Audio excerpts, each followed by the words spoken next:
Evening. Thanks for joining us. Bill is at a community event. An unknown illness sickened several people at the Crandon School Building this afternoon. Several students, staff, and even 2 EMS workers who responded to the call for assistance experienced similar symptoms. All school events were canceled for the rest of the day. School is also canceled for Friday. In a letter to parents, the Crandon School District says some students started experiencing shortness of breath, lightheadedness, and increased pulse rate around 1 o'clock this afternoon. Crandon is in Forest County, about 50 miles north of Antigo.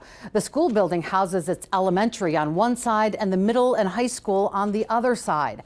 Jason Zimmerman has been talking to law enforcement at the scene. He is live in Crandon with the very latest. Jason.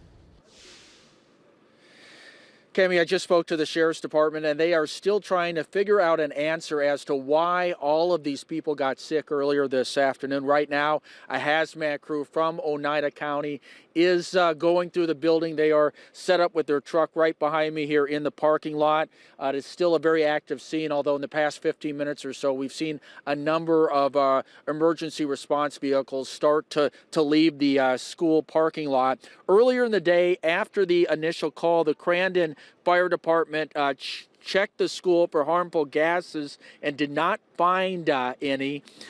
2 canines checked classrooms and lockers for illegal substances, and once again, they also found nothing. This all began when 2 elementary school students reported feeling sick first. Then 1 staff member also reported symptoms, and they were not in contact with each other. Then on the middle and high school side of the building, 1 more student became sick, as did 4 staff members. After that, 2 members of the Crandon Area Rescue Squad also experienced some symptoms.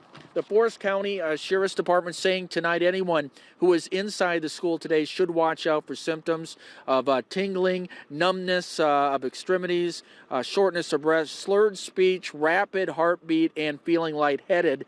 The sheriff, is still at the scene, but we're not sure whether or not he's going to be speaking to us or tonight with any new details. The hope is that they will eventually find some answers as to what made these people sick.